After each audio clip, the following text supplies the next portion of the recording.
Welcome to the Attention Deficit Disorder Expert Podcast Series by Attitude Magazine.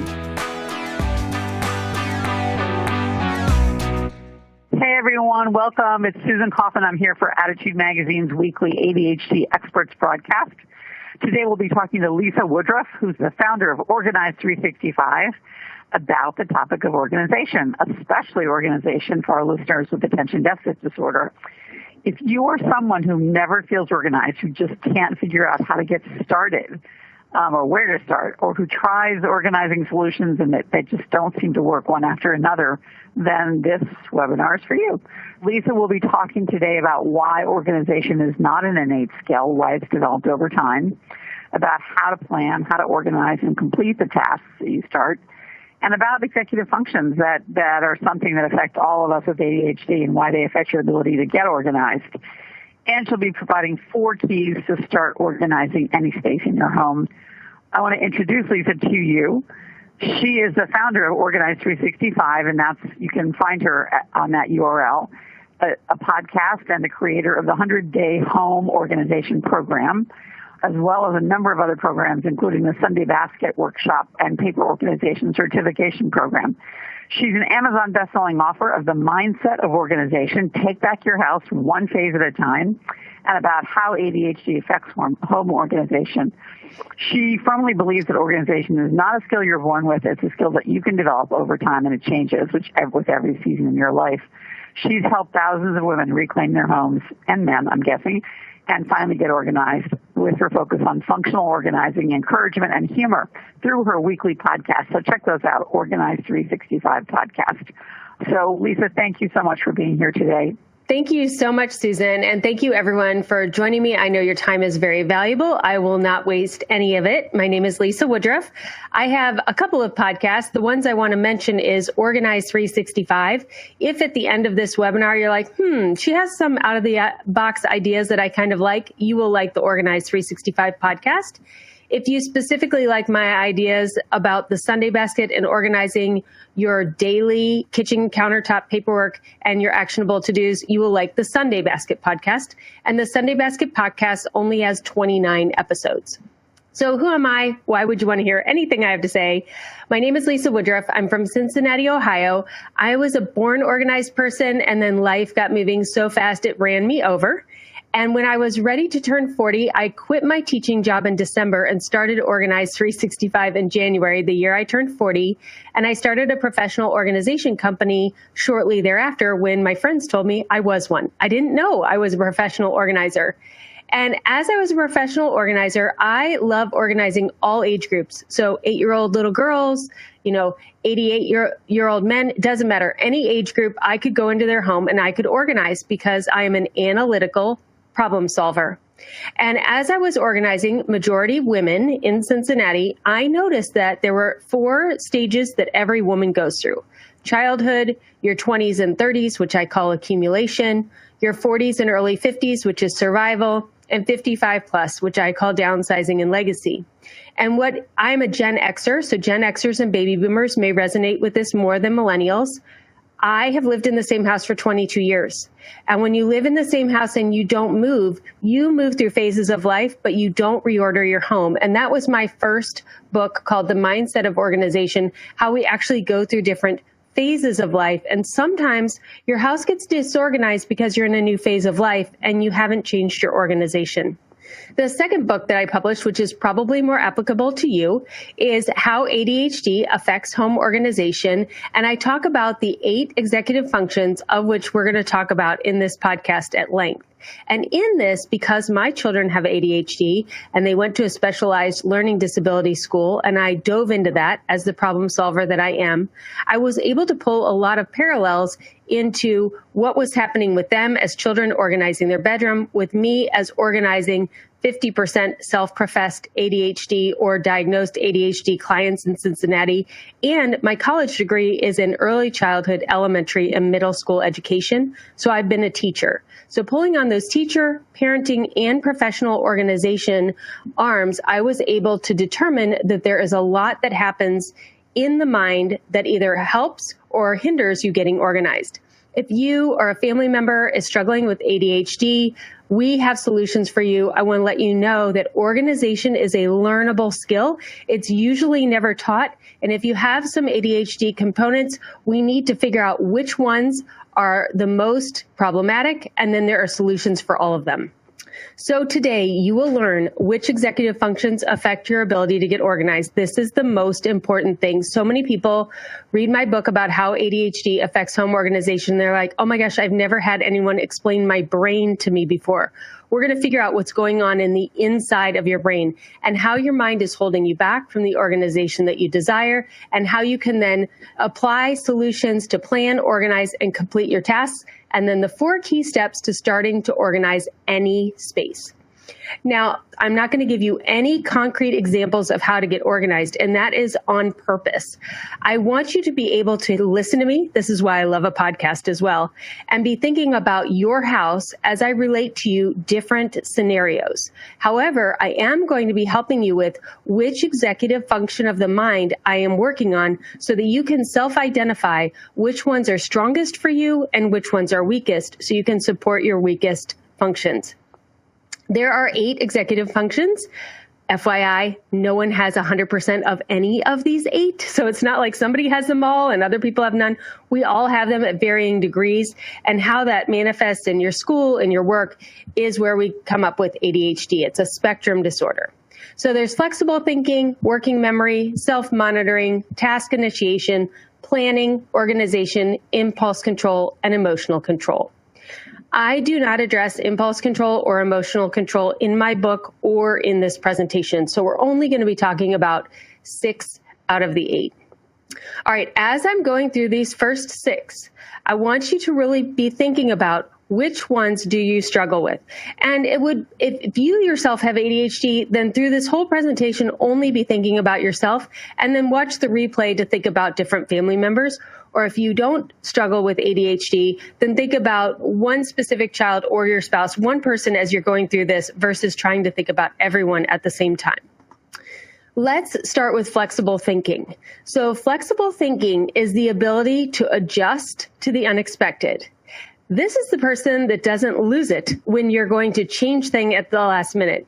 If you have anybody in your family where if you change that schedule at the last minute, like their whole day is off and sometimes they can't even do whatever it is requested because you changed something, that is someone who struggles with flexible thinking. The next is working memory. This is the ability to keep multiple pieces of information in your mind at the same time. I told you I was a math teacher, middle school math teacher. Usually, teachers in math will be able to tell if your child is struggling with ADHD before other teachers because there is such a high degree of working memory involved in math with all the multiple steps that you need to keep in place. So if you struggle with multiple steps in math, if you struggle with remembering multiple things on a to-do list, FYI, ladies, we just have too much on our minds. But if this is really your struggle, then it is working memory. The next one is self-monitoring, and this is your ability to evaluate what you're doing compared to other people. This is where you go on Instagram and you see that everybody's feed is perfect and then you feel bad about yourself. Or you can be overly positive too and be like, hey, I did the dishes today, so I get a free pass on the whole day. It's not having that proper perspective of how much you've accomplished or how little you've accomplished at one time. The next one is task initiation, and that's the ability to take action and get started. That's when you block off the whole day to get organized, or you go get your hot coffee and you come home and you're like, oh, I don't even know where to start. I don't even know how to start. Now, getting started is overwhelming for everyone, but if you find that you generally aren't able to start projects even when everything is perfectly set up for you to start them, that is task initiation. The next one is planning, which is the ability to pick out what the most important things to do in order to get everything done. So you have a to-do list and you're not going to cherry pick just the easiest things or go in order from top to bottom. You're actually going to look at that list, maybe get that hardest task first, eat that frog, and then go after the next things. And then the last one, the one that we all want, is organization. And these executive functions actually function in this order, and organization is the last one. And that's the ability to keep track of things mentally and physically. Someone who struggles with organization has a hard time putting things away and remembering where they left things when they are not put away. Now, I'm going to stop right here and let you know I have 2 children. My oldest son was at a specialized learning disability school here in Cincinnati called Springer. I went through this presentation. They explained all of these executive functions to me. And I went up to the headmaster at the end and I said, my son struggles with 7 out of the 8. And they said, we know. I was like, okay. So you know, and you're not kicking him out. And they're like, no, we know it is going to be a challenge for him because he has deficiencies in 7 out of the 8, like literally 7 out of the 8. And I will tell you now, 12 years later, that child is off to college on his own. So all of these things can be taught. You can get supports for all of your executive functions. So this time, when I go through these same exact executive functions, when we're going through these, I am going to give you examples of people who have this skill, what they're able to do. And if as I'm listing off the things they're able to do, you go, oh, wow, no, that's not really my strength, then that is probably an executive function that you struggle with. So we're going to start with flexible thinking. So in flexible thinking, this is the ability to adjust to the unexpected. So in our home, that means that you could possibly be using a space in your home for a way that it's not designed for. And I want you to really think about this. The majority of American homes were designed like by architects in the 1950s. That's when we first had suburbs. That's when the whole idea of these kind of houses were developed. There have not been huge advances in how we design homes in the last 70 years. So we are very much a wireless work from home society. Kids are living with us longer now. Like there are a lot of things that are different in 2019 than they were in the 1950s when we were having the baby boom be born, right? So if your house is not functioning the way it needs to, it could be because it's not designed that way. So some of the things I've done when working with people is I help them figure out how to put a home office in their home. And often we put that in the kitchen. So if you're thinking home office in the kitchen, no, offices can't go in the kitchen. That's a flexible thinking thing. What about using your home and moving your internet hub? So our Wi-Fi and our internet hub was on the first floor in the family room because that's where the TV was. But I have almost adult children and my home office is on the second floor of our house. So we moved the whole networking upstairs so that we had better Wi-Fi and better connectivity. Also changing the contents of your kitchen cabinet. So right now you may have your kitchen cabinets are the same items are in those cabinets as when you moved in that house because that's how you unpacked the boxes. But what I find to be most efficient for most people is to create a drink cabinet where you actually pull all of the teas and coffees and liquors and smoothies and all of those things that you like to drink, juices and into one cabinet. So when you open it up, you have everything available. And maybe you don't put your wine glasses there, but other than that, smoothies and soft drinks and coffees all in one cabinet keeps your family out of your entire flow of your kitchen. And everything you need is opened in one cabinet, not opening multiple cabinets. Another big one that I tell people to do with children is take the closet doors off the hinges. Like, they never shut them anyway. So just take the door out of the room. It's going to make the space bigger and you're going to be able to access that closet bigger. And the last one for kids is putting all of the children in one room for sleeping and another room for playing. If you have more kids than you have bedrooms, you might want to have a sleeping room and a playing room. So these are very out of the box things. If those thoughts, you're still back on number one going, why would you put an office in a kitchen? Flexible thinking is the one we need to work on for you. The next one is working memory. Now, first of all, ladies, if you're a lady and you're going through and you're like, I have to do laundry and I have to do dishes and I have to do this. Oh, why did I go into that room? Yeah, maybe that's working memory. But also when I spend a Saturday morning doing that, by the end of a couple hours, my whole house is clean and organized and I've gone in 4 different rooms 18 different times. Part of that is just getting it done. But if you walk into a room to organize and you're immediately paralyzed with too many choices, then that could be possibly working memory.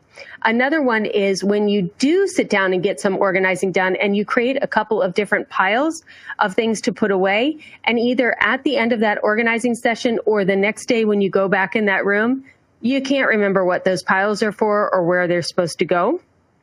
And being able to remember 3 items at any one time.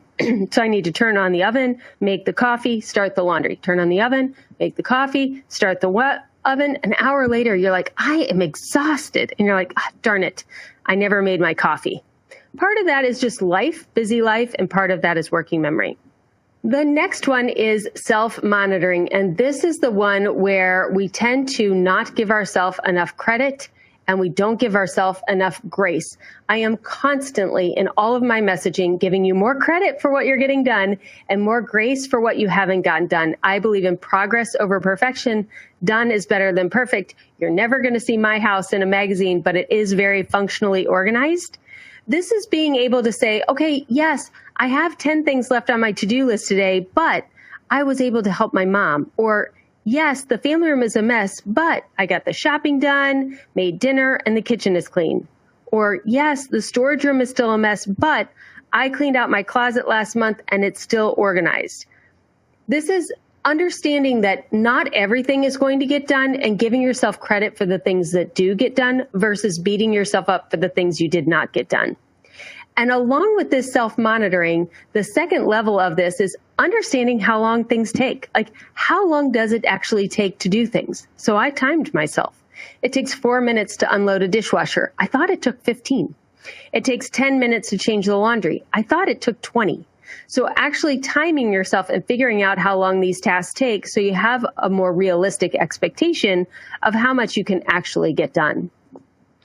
The next one is task initiation. So this is the ability to get started, and often that's what we hear, I have trouble getting started. However, as a teacher, I know that task initiation is more than just getting started.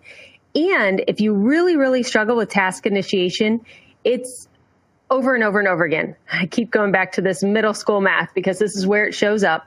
So in middle school math, when I have a child that has task initiation as one of their challenges with ADHD, doing a math worksheet is like 30 different startings. Every single, like they get done with the end of a problem and like, oh, I'm done. Oh, I have to do another one. And you have to get that energy again to keep going on problem number 2. And you work through problem number 2 and you get to the end, and you're like, oh, I'm done. Oh, shoot, there's problem number 3. And it's somebody who really struggles with task initiation totally understands what I'm talking about. Every single step, starting and finishing every single step. I mentioned my son. This is when we realized making a bagel with cream cheese was 18 steps. It's an 18-step task. You may be like, you got to be kidding me. No, I'm serious. First, you have to get out the bagel. Then you have to get out the cream cheese. Then you have to get out the toaster. That's 3 tasks. And for him, at that stage, every single one of those tasks had a beginning, a middle, and an end. If you struggle with task initiation, 2 everyday tasks that probably trip you up are laundry, which is collecting the clothes, starting the laundry, changing the laundry, folding the laundry, and putting the laundry away. Every single one of those tasks feels like a brand new task to you. It doesn't feel like it's one continuous task of doing the laundry. Same with dinner, planning the meal, shopping for the food, preparing the meal, cleaning up after the meal. And in every one of those, it's like 25 more steps or more. And you're literally exhausted from just doing those 2 tasks. The next one is planning. And this is the ability, like I said, to look at your to-do list and not go 1 to 30 or cherry pick only the easier things, to really look at the list and say, what is the one thing on this list that if I got it done would make everything else easier or unnecessary or move me along the fastest? That's from the book, The One Thing by Gary Keller. This one goes most along with self-monitoring, that ability to know how long things are going to take and in what order things should be done. Planning and self-monitoring go together a lot. And understanding, if the only thing you take out of this presentation is that if you get one thing done every day, A+. The most things I ever get done in one day is 3.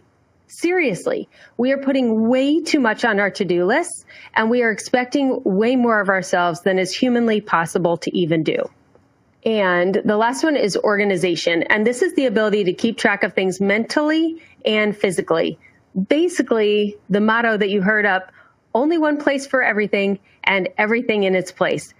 Do you know where the nail clippers are in your house? This is the thing we can never find, the fingernail clippers, Or where do you keep extra school supplies? Are they everywhere, or is there one place for those? How about scissors when you need to cut something? I can never find scissors, right? With 12 pairs, where are the scissors? One place for scissors to go.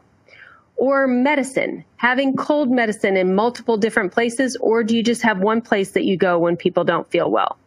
Having everything in one place and being able to put things away. You may have one place for things, but nothing's ever there because you have a hard time putting things back where they go.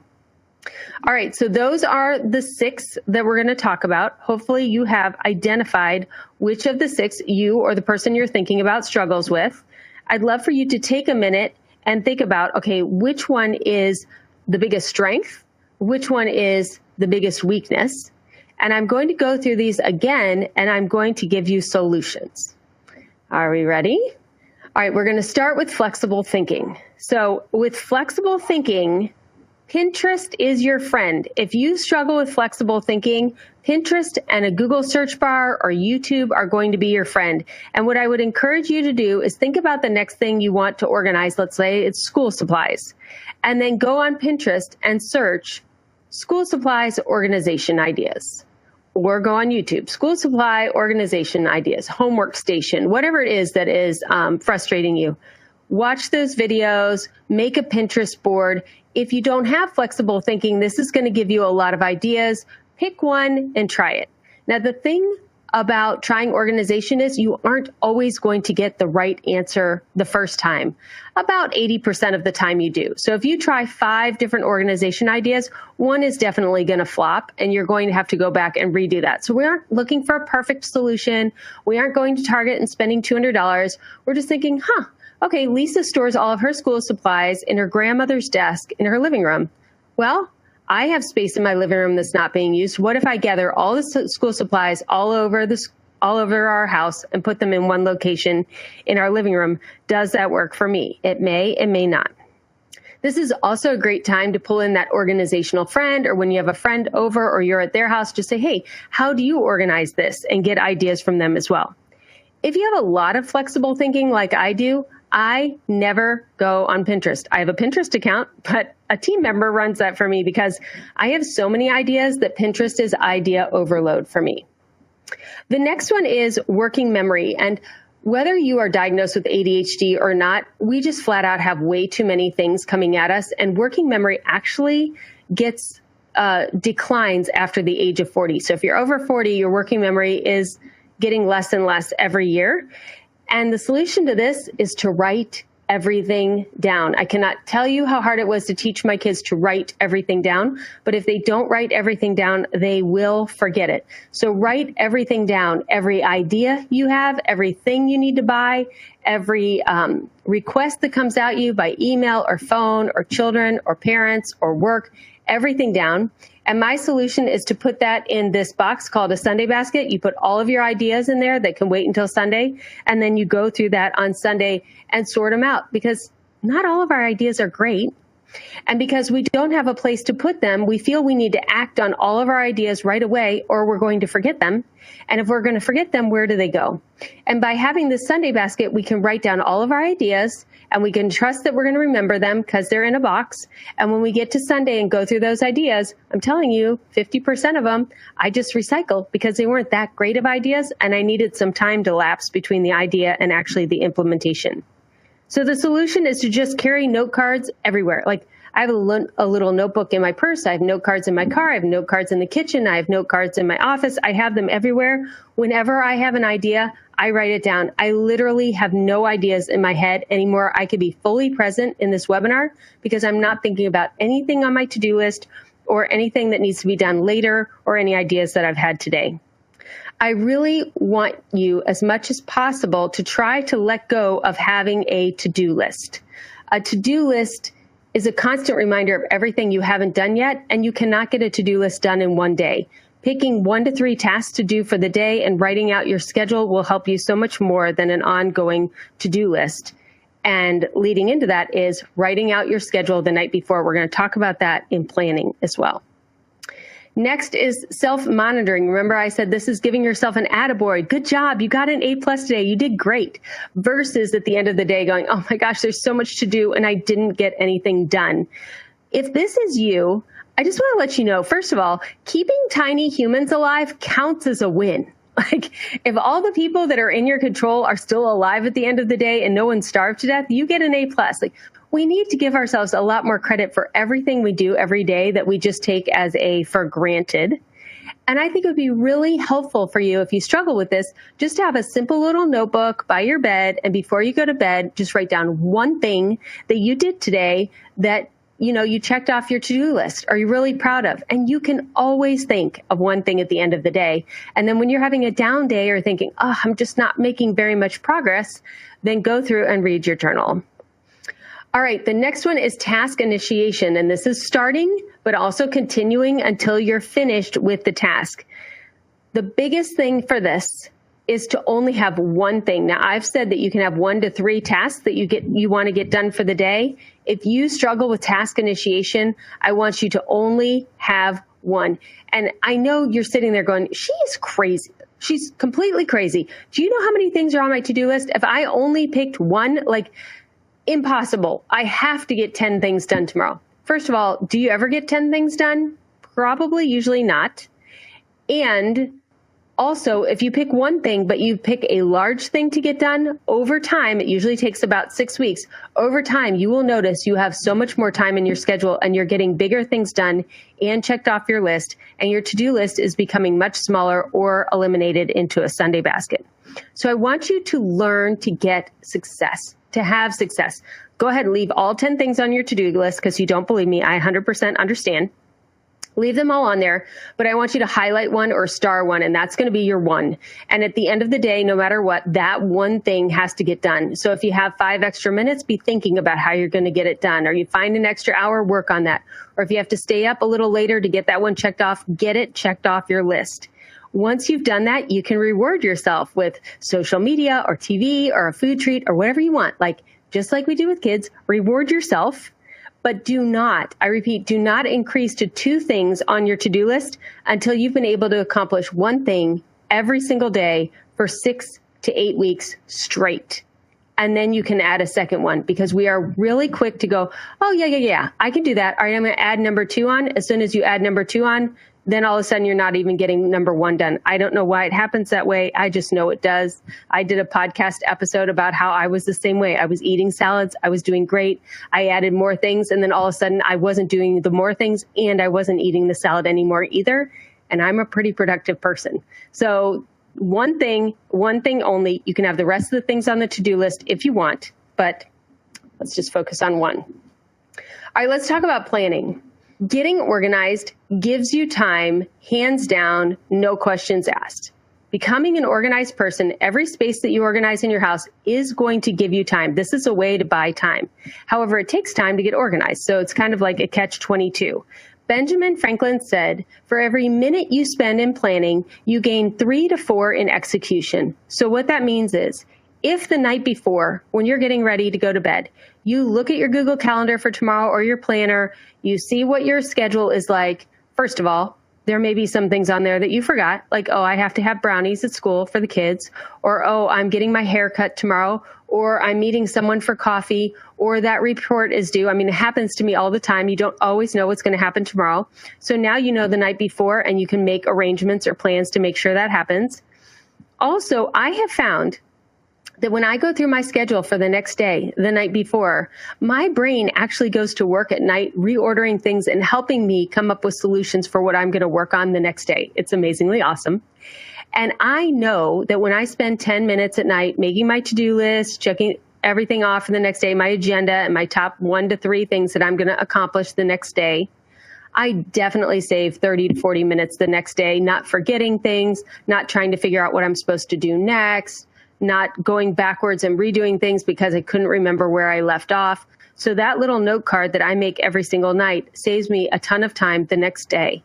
In addition, that little note card can just be carried with you with your phone or anywhere that you're going, so you have a portable to-do list. Agenda, to-do list, same thing. And then the next one is organizing. So organizing is a place for everything and everything in its space. And this is the organizing that you're talking about. So in this, we want to organize one space at a time. And then after that space is organized, like we just said, school supplies, once all of the school supplies are located in the living room desk that was your grandmother's, from here on out, whenever you run into a school supply in your house, or you bring something home that you've purchased, or it's the end of the school year and the kids bring their school supplies home, those always go in the desk in the living room. So after you organize one space, that becomes the place where that thing resides, and we maintain and we keep that organized, and then we move on to the next space. Typically, we spend 80% of our time when we are at home in the kitchen or the master bedroom, bathroom, closet combination. And in my program, the 100-Day Home Organization Program, we spend the first 3 weeks in the kitchen, 3 weeks, because I want you to organize and have success. So we spend one day doing the silverware drawer and one day doing the glasses cabinet. And you may say, oh my gosh, well, why can't you just get the kitchen done in a day? Because organization takes time. And to really think through and process through that organization takes time. And if you have 15 to 30 minutes, you can keep up with my program. You don't always have large chunks of time to devote to getting organized. The second area you spend the most amount of time is your closet, the bathroom you get ready in, and your bedroom. And we spend the second 21 days in that space as well. Once you get those two spaces completely organized, then it's maintaining the kitchen, maintaining I call it your bedroom condo, your bathroom, closet, and your bedroom. And I call kids' bedrooms their mini apartments. And we start to think about who has ownership of this space and how they organize it. Okay, so let's talk about you're ready to organize any space you want to in your home. Let's talk about the family room first. There are 4 steps you're going to start in every organization session. And this is kind of like priming the pump and giving you a routine that you will go through in every space you organize. I take kids through this when they're organizing their bedrooms as well. So we're always going to look for trash, collect food and dishes, clothing, and then we're going to start our 15-minute organizing task in any session. If you have a hard time getting started, this is your game changer, creating a habit and a routine for getting started. So first is trash. When we go into the family room, there is going to be trash in there in any room that you're in. Trash can be trash that needs to be recycled or thrown away, or it also could be an item that you're ready to give to Goodwill or to donate. So trash and donations could be the same thing. You don't want to make any decisions. So when you walk in the space, and this is going to help your working memory, I chant the word. So trash, trash, trash. Because if you don't chant the word and you walk in the family room and you start collecting trash, you're going to notice a book or a DVD or something different, and your mind is going to wander and you're going to get off task. So even I walk in a room and I just say trash, trash, trash. And I look around and I'm not consciously saying trash, but I am audibly saying trash. And as I walk around the room and pick up things that are either donating or trash or recycling until my arms can't hold anymore, and then I take and I put those where they need to go, I go back in the room, trash, trash, trash. And I look around, is there any more? And as soon as I don't think there's any more trash in that space, I look around one more time, because there's usually hidden trash that we didn't notice. Also, by chanting trash, trash, trash, as you look around the room, you are telling your mind and you are scanning for only trash. So I'm a jigsaw puzzle doer. I love to do jigsaw puzzles. And when I do jigsaw puzzles, I'm looking for edge pieces, and then I'm looking for purple, and then I'm looking for green. And so often when I get to a new color like blue, and I'm like, oh my gosh, there's so much blue. How did I not see these pieces when I was looking through this box of puzzle pieces before? And it's because it wasn't what I was looking for. So instead of looking at everything in the room that needs to be done, we are only focusing on trash. Also, if you get called away and you can't finish your organization session, you haven't made a big mess. You've actually just improved the space that you were in. Step 1, always trash. When the trash is done, I have teenagers. We've always allowed food to go outside of our kitchen. If you don't allow food to go outside of your kitchen, maybe you can skip this one. But most people I know do need to do this step. And this is where I chant food and dishes, food and dishes, food and dishes. And I look around the room. Invariably, there will be a water glass and chips that were brought in there and a paper plate that the puppy licked something off of, or a napkin or whatever. There's always some kind of food and dishes in addition to trash. And I move all of that back into the kitchen. The third one is clothing. And in our house, this is socks. As soon as my daughter walks in the house, like her socks and shoes are off, they're everywhere. Like at the end of the night, I could pick up 7 pairs of shoes. She's one human. I don't understand.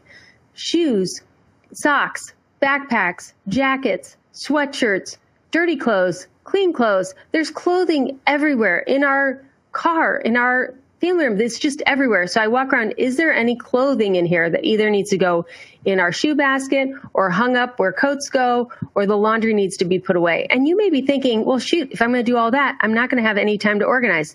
Maybe. Like in the beginning, when you start doing this, if you're only giving yourself 15 minutes to do an organizing session, you can very easily get to the end of that 15 minutes and have only done these 3 things. But eventually, these 3 things will be done either not take any time at all or be done in just a few minutes. It is not getting to the organizing task that's important here. It's learning this script and this habit.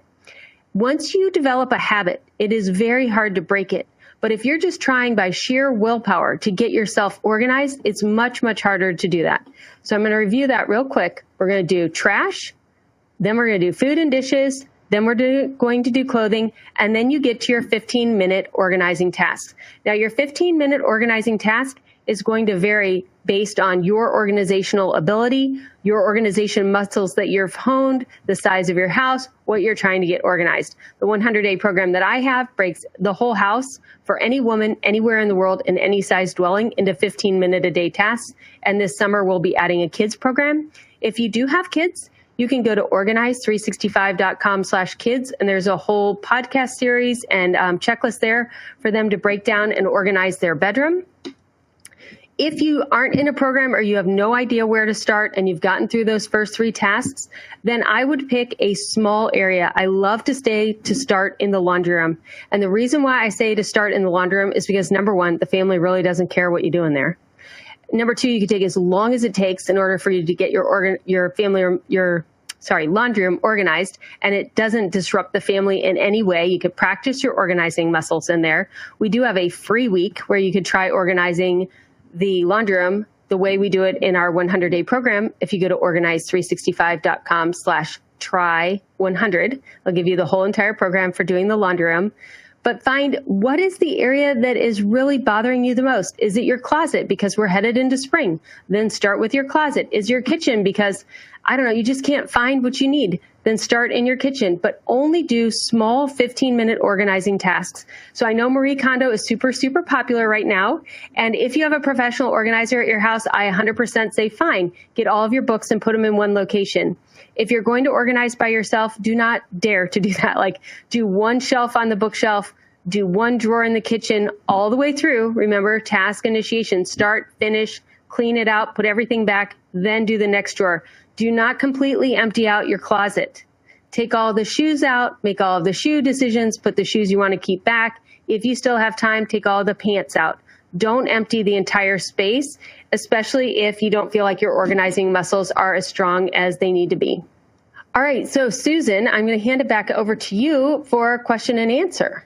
Awesome. Lisa, that was really great. We got some great questions from our listeners, so let's just jump in. Someone asked, what are your thoughts on Marie Kondo? And I think you just answered that question. Don't take everything out at once. Go step by step. So one of the big questions here, and I've seen this one before, and I think it's so important. This person asks, how do you find a place for everything when every possible storage spot in my house is jammed with stuff? It's overwhelming to figure out how to organize those places. Help. And it seems to me that, a place for everything is so critical to any organization that I wonder how you tackle that problem at the very outset of an organizing campaign. Yeah. Well, I think you have to be very realistic with yourself. Getting your house organized from being overwhelmed to organized is going to take you 1 year. I don't like to sugarcoat things. I'm a functional organizer. It took me a year to get a handle on my own house. I go through my own house 3 times a year. The 100-day program is done over and over and over again. It's done every season. And every time you go through, you get another layer organized. And then after you get through the living spaces, you don't even tackle storage until after you're done with that. Like, we have, especially with TV, we just think that you can go through your whole house in a weekend or in a month and it's all going to be organized. And it's not. There are a lot of decisions that need to be made as you do that. So pick one space, the laundry room, your master closet, or your kitchen, one of those spaces. And seriously, just do 15 to 30 minutes a day for a month. And at the end of that month, you will have that one space functioning the way you want it to function, and then you move to the next one. And it is slow, but it's slow and steady wins the race. Don't pretend that you're on TV. My house is not, in my program, I show my house, and I was like, oh, great, we're in my laundry room. And there's stuff everywhere. I mean, we just don't live in a magazine. You have got to give yourself grace. Okay. Yeah. So if you're tackling a room, then in the course of tackling that room, you'll figure out how to liberate space so that things will have a place. Is that the idea?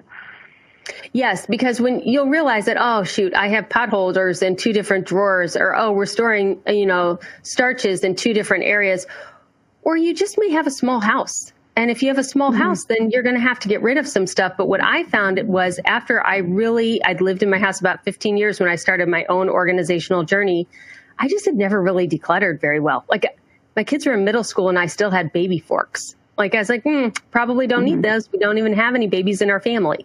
Right. Yeah, absolutely takes time. Amy says, task initiation just exhausts me. It just seems overwhelming, and I really don't have the words to even explain it. So that I think, we've talked about this before, Lisa, just getting started. And I think maybe you could recap your response to that, which I think is to have that set of things that you always do so you don't have to make that decision each time. Is that right? Yes, but as a educator and through my research in ADHD, if task initiation is the thing that you struggle with the most, the best solution to task initiation is a tutor or an assistant.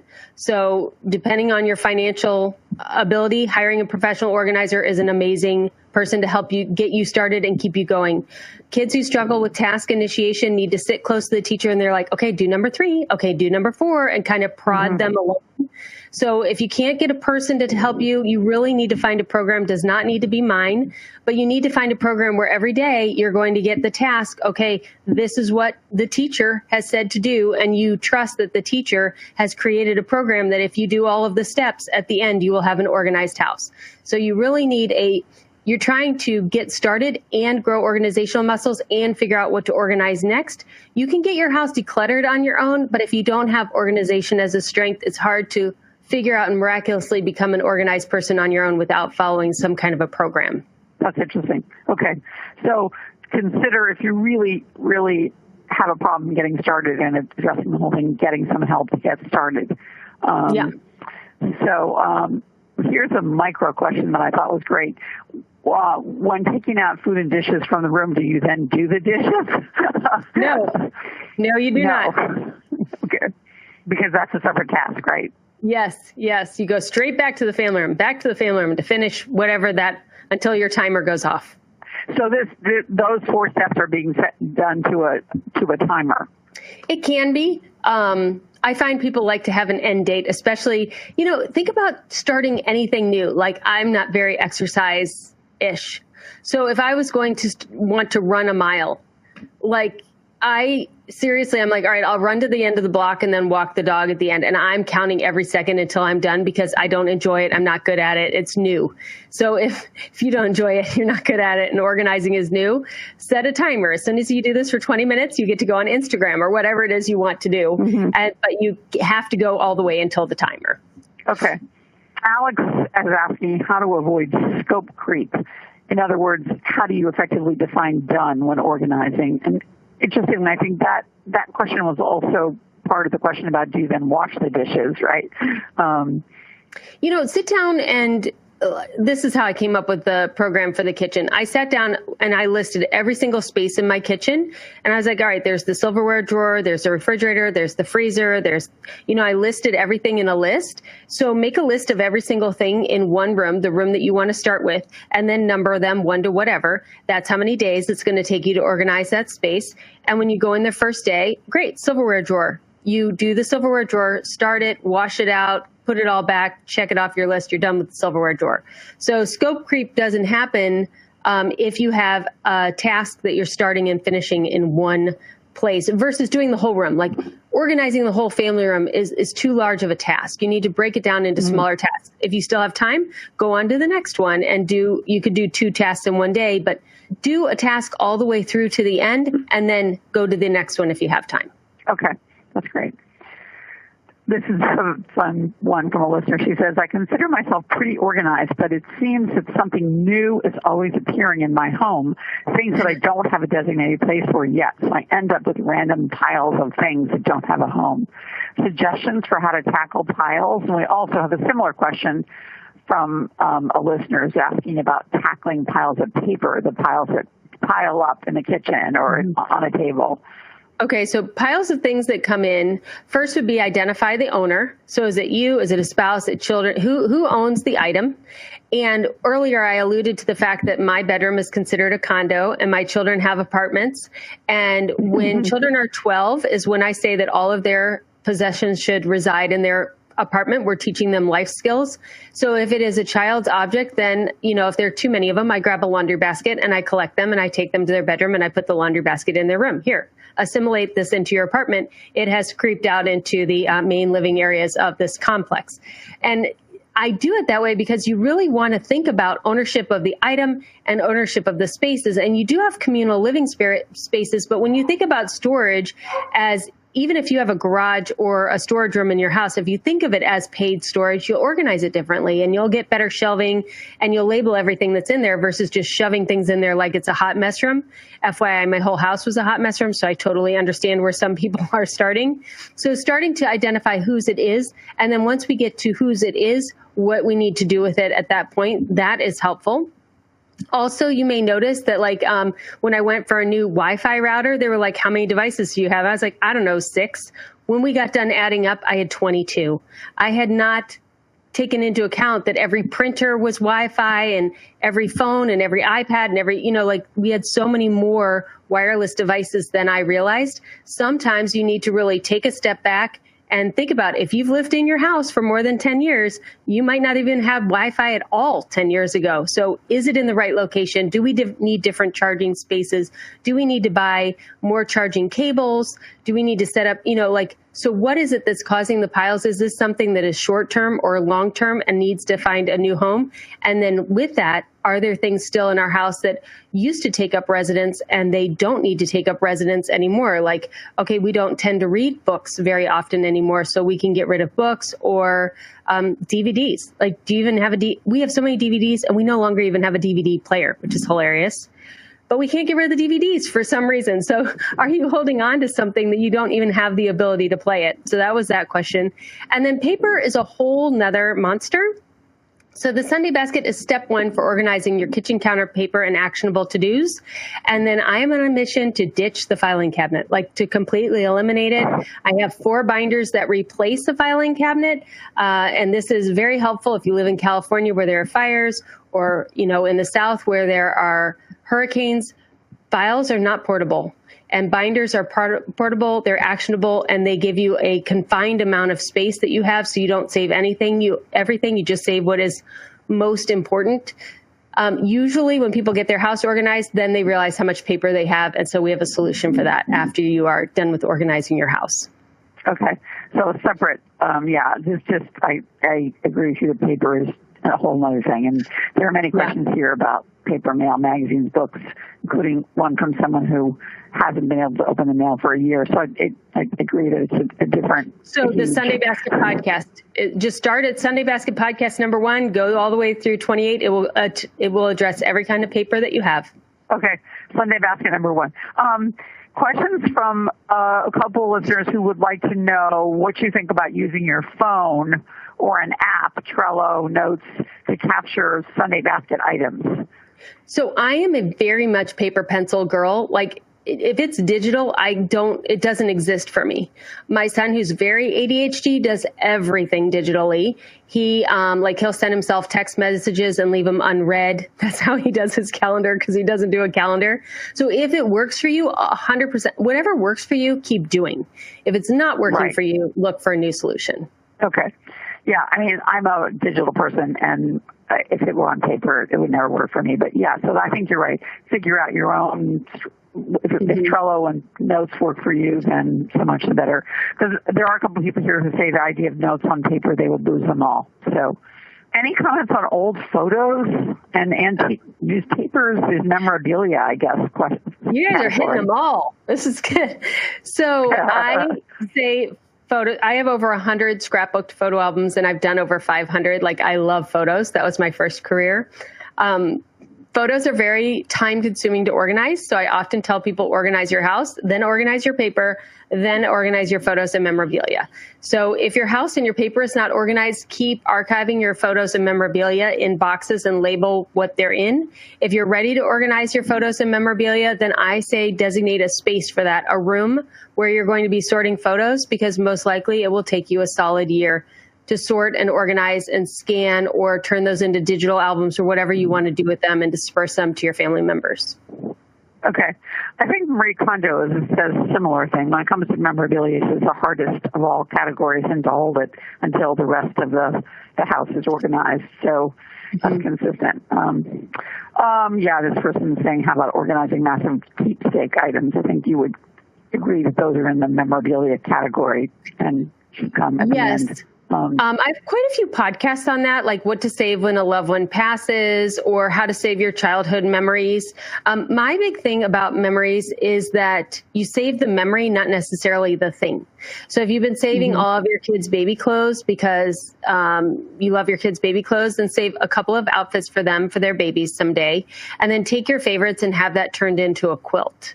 Or take photos of all of your old sports awards and things like that and put them into an album. Or when my father passed away, I got a shadow box. And as we were going through our family house, I kept finding little things around the house that reminded me of things and putting them in the shadow box. So like, I didn't keep the BB gun, but I kept the BBs that went in the BB gun.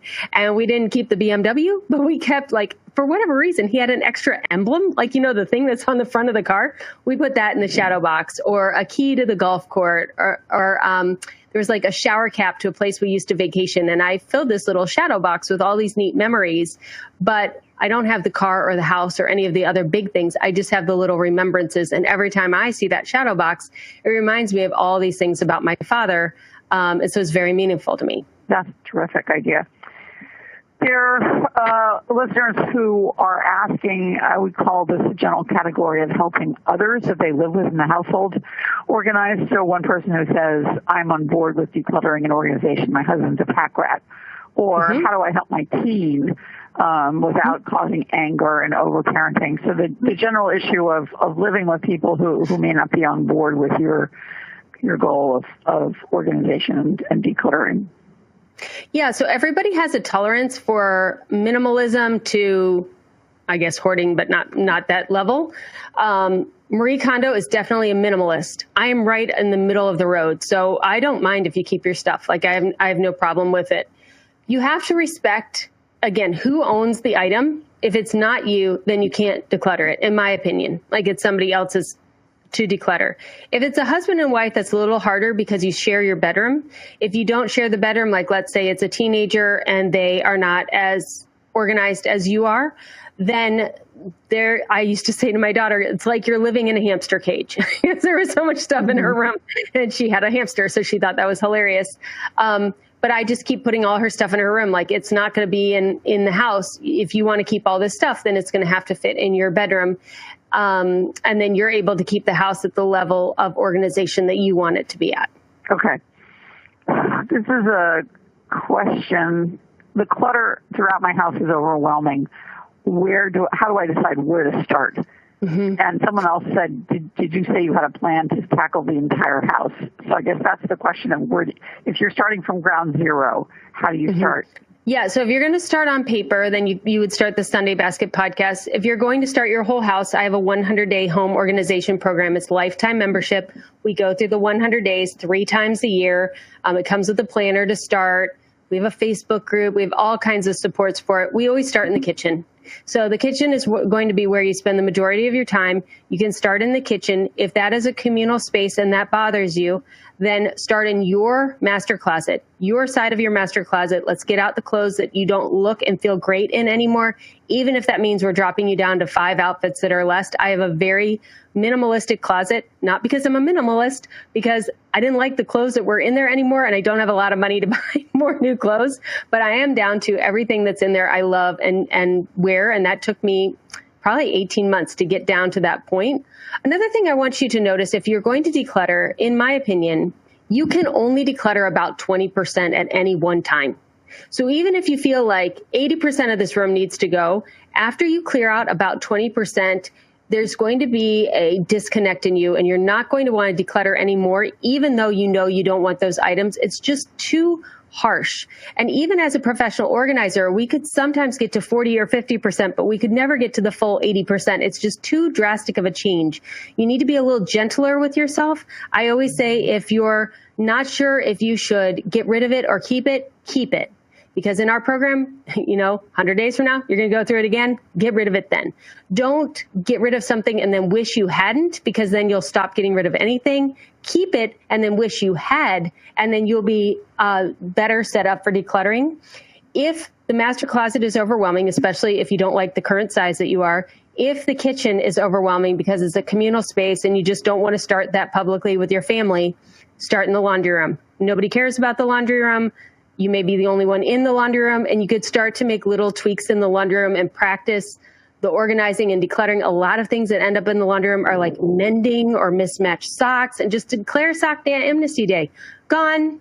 Are you really going to mend it? How long has it been there? Gone. And just start, old cleaners that don't work for you, like just start getting rid of things, and no one's really going to notice, and you could start figuring out how you feel about decluttering.